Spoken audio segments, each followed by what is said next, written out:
Hello, everybody. I'm sorry I'm a little late coming on, but my computer went down and I just got it back up and running. Okay, again, for those of you that don't know me, I am Wade. I have written 8 books, and I really would like for you guys to get them. And all you need to do is go to my website, wadehooks.com, and the books will be on um, Amazon and Barnes and Nobles, and they are very inexpensive, but they are life saving. Some of them really. I'm not just talking because I wrote them, but it really is. They are some good books. The one I'm going to talk about tonight is the one on positive thinking. I mean, what should I speak on tonight? But it's just like it's a lot of power in positive thinking. And too many of us are very, very negative. We don't have to be negative. Okay. Okay. So I'm going to talk to you a little while tonight on the power of positive thinking. There's a book out by Mr. I think it's Peel. Uh, it's an excellent book, but this is from the book that I wrote. All right. Negative being negative is it's like an eating cancer. If you don't get rid of it, it will kill you. And I don't want you to die yet. I want you to get rid of being negative, and in order to be positive, we got to stop being negative. And we got to learn how to look at the positive side. There's a negative side and a positive side to everything. But unfortunately, most of the time we would choose the negative side. And but I want you to be because there's power. I'm not just talking. I'm talking from experience now. There's power in being positive. How do you get rid of this disease? Well, you get rid of it by becoming positive. Okay, I want to tell you a couple of little stories about something that my pastor, a saying that he had. And he was a very positive person. I mean, very positive person. And his motto was this. This was his main saying. He would say in a minute, he say, when his name was Fred Davis, when Fred Davis was born, old man cannot die. And believe me, he lived that thing. He was a very positive person. Everything about his life was really, really positive. Okay, before I go any further, I want to let you know that I have one of my books. I hope I can have it up so you can see it good. It's called "Is It Too Late to Become Positive After Being Negative So Long?" Very inexpensive. You can get it from Barnes and Nobles, Amazon, and I highly recommend it. I also have a tape. It's a DVD, and it's me talking on it. And now you can't get that from the bookstores. You have to get that from you have to. I have them at home, so you have to get them from me. If you would like to have one, and I hope you will, they are. I think they. I think they're $5. And what you need to do, you have to go to my post office box, and if you got a pen or something, or if you're recording this, you can see, and it's post office box 97081, and that is in Ypsilanti, Michigan. It is spelled Y as in you, P as in Paul, S as in Sam, Ilanti,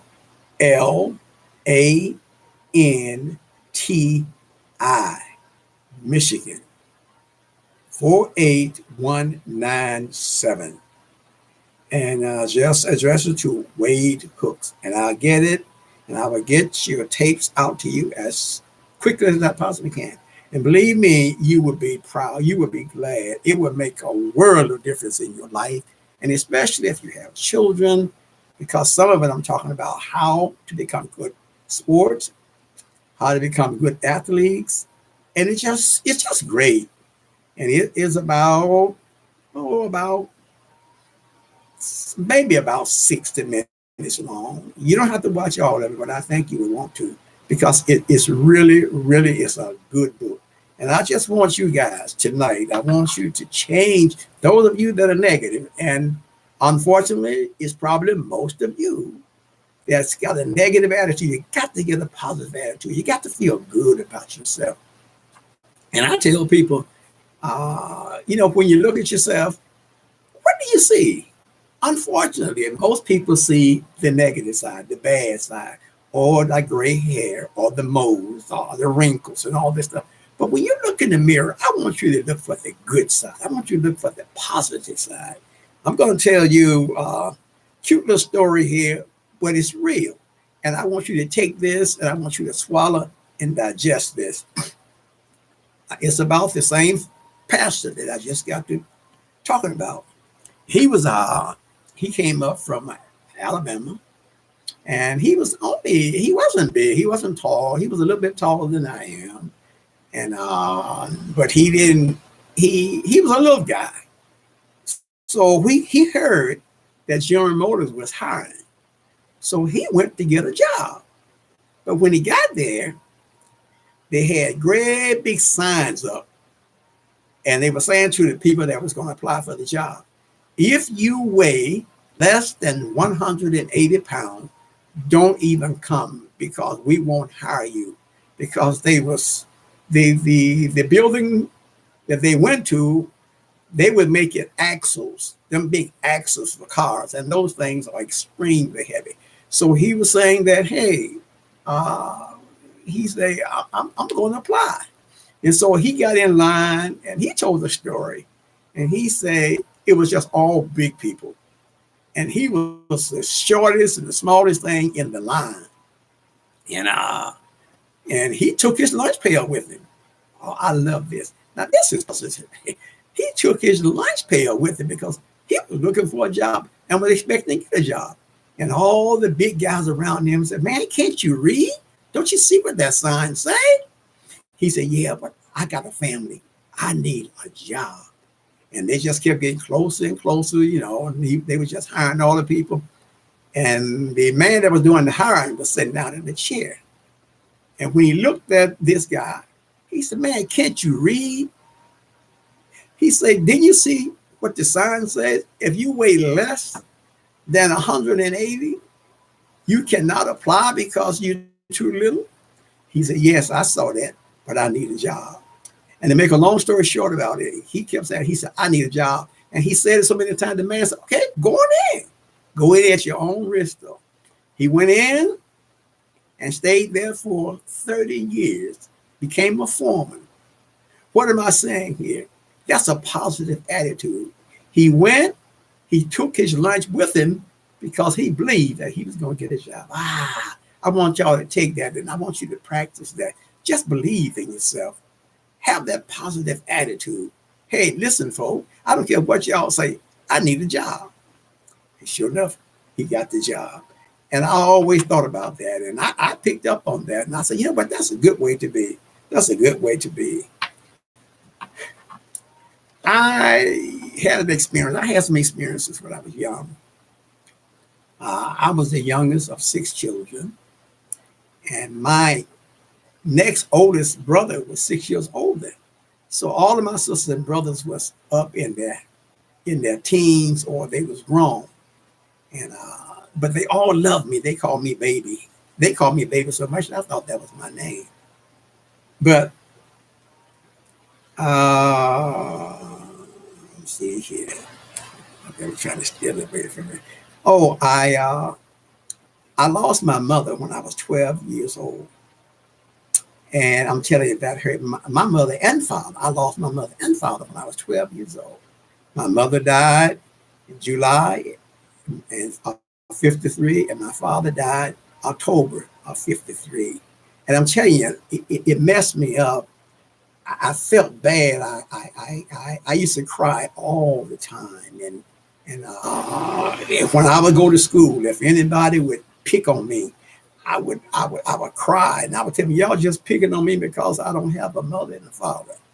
Now, those of you that's in your 70s or maybe even the 60s, you might remember it used to be a thing with the church. On Mother's Day, all the kids that had a mother living, they wore a red flower. But if your mother was dead, you had to wear a white flower. Now here I am, just 12 years old, and I hated when Mother's Day came around because they would put that white flower on me. It seemed like to me everybody there had a red flower except me. And I'm telling you guys, I had a hard time. I went through some hard time. I felt sorry for myself. And if the teacher had to chastise me, I would start crying. And I would tell them, you guys are just picking on me because I don't have a mother and a father. And so I'm going somewhere with this. It was, like I say, I just felt bad. I felt bad about myself. I felt like nobody liked me. I felt that I was being picked on, and I was bullied. I was bullied when I was in school. But I won't go into that right now. But it was, I became very, very, very negative, very negative. And let's see. When I was, well, the one reason I felt guilty of my mother's death. I felt guilty because when I was born, they tell me that my mother suffered a tear. Now, back in my days in Alabama, you didn't go to the doctor. Your aunt or grandmother or somebody else delivered the baby. So my Aunt Missouri, she delivered all of us. So when she delivered me, she didn't see the tear, but it turned to cancer. And I saw my mother suffer.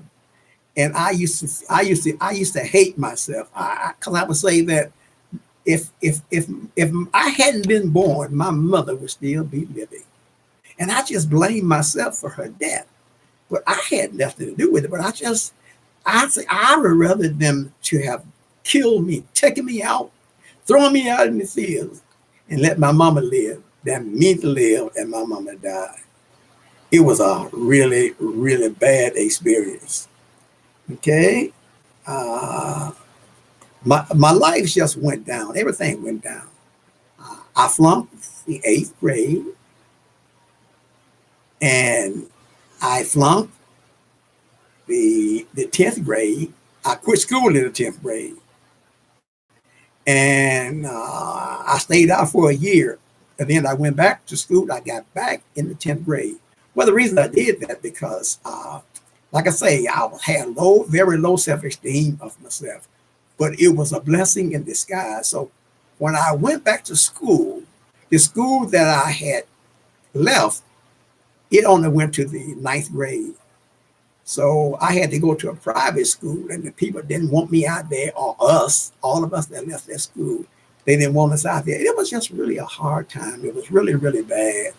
And so I went back to school, and they built us a high school. So I went back to school because I wanted to play ball. I wanted to play sports. And so when I got back, we had a coach that came in from Montgomery, Alabama, and he was going to be our coach, football and basketball. Okay, I didn't weigh but 117 pounds, 5 feet, 4.5 inches tall. I always say I'm 5'5". You know, I had to add that little bit on there. And again, my self-esteem was very low. So the coach came. He came to school in the summertime. He came to our school because he wanted to watch. He wanted to watch us play ball so he can see who was going to be on his team. And so I was out there playing ball, and he watched us play. The other guy that had been our coach, he wouldn't even let me play. I wasn't good enough. But I felt like I wasn't going to even make this team. But so one day he was out there sitting after we got through playing, He called all the basketball people together. And he said, I know two people who's going to be on my team. And guess what? He called my name first. I couldn't believe it. He said, he's going to be on my team. And sure enough, I got on the basketball team, first stringer. I played first and was voted the captain. He made me the captain of the whole team. Hey, and all of a sudden, I began to be more positive. I began to believe in myself.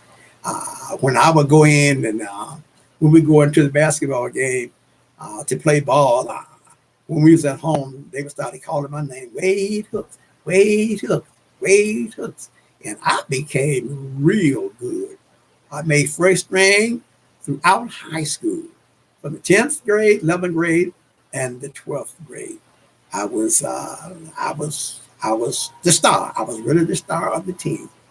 And then in football, same thing happened. I made the football team, was the smallest thing on the team. I was a running back, and I made the football team, but I also made captain of the football team. So whatever, when we was playing the game, a captain is like the coach on the field. So I would tell people to move up, move over, come up, go back. And whatever I would do, all them big dudes, they would just do whatever I told them to do because I had made captain. All right. Let me see here. I got notes here and I'm looking at them. Okay. When I graduated from high school, I felt good about myself. And I was really a very good athlete. I'm not bragging. It was just a fact. My wife went down. She's from Ohio. One time when I went back to our school reunion, she went with me.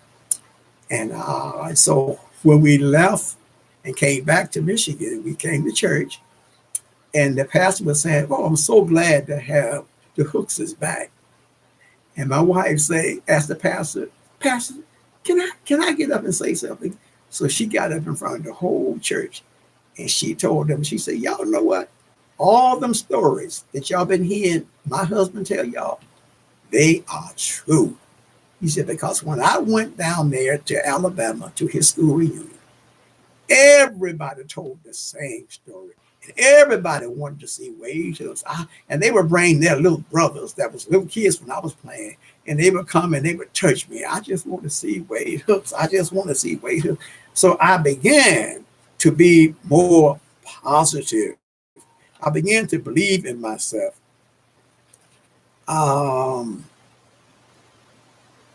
In order to become positive, and some of you might want to know how to become positive.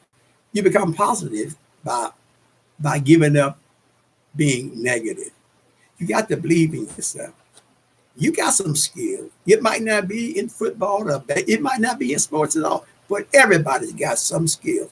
So I want you to learn to feel good about yourself.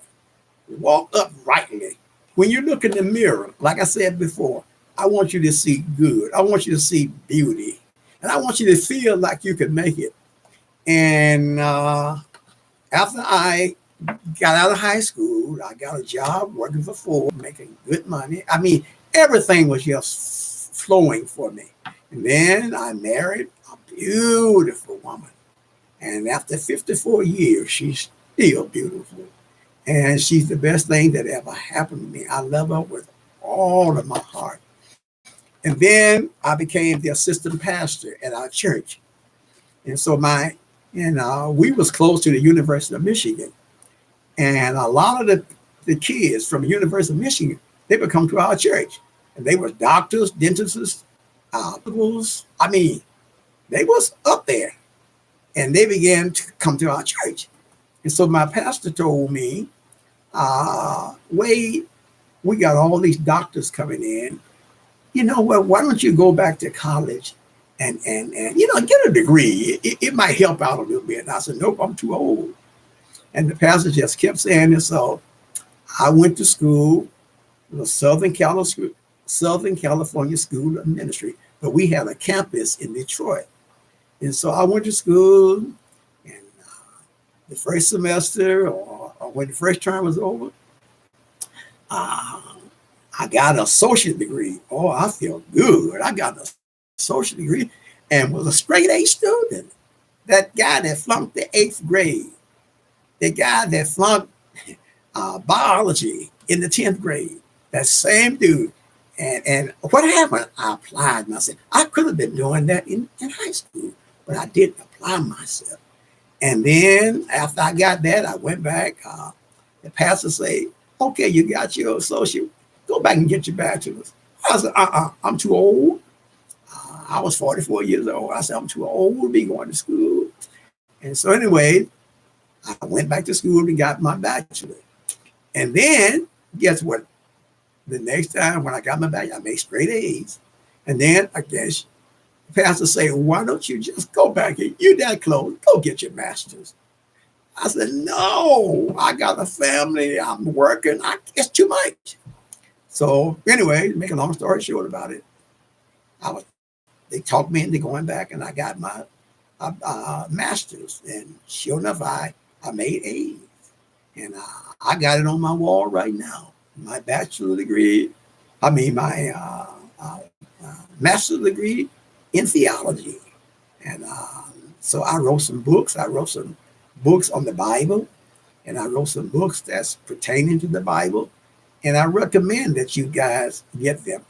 Listen, if you're interested in any of the 8 books, and I'm telling you guys, you will be glad. One is about how to get out of debt.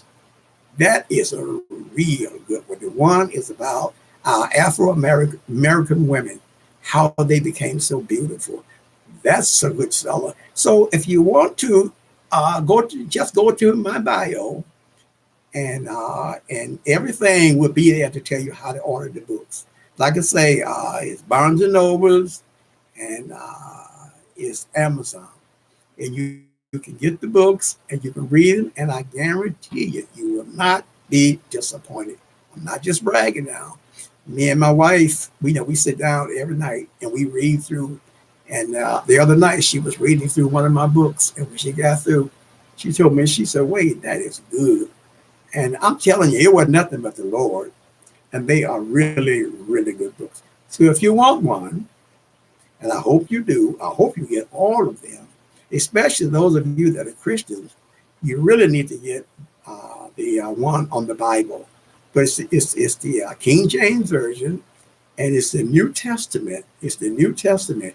And what it does is I'm explaining the scriptures. I'm telling you what they're all about. And I'm telling you what the scripture don't say, because there are some scriptures in the Bible that you have to be careful with.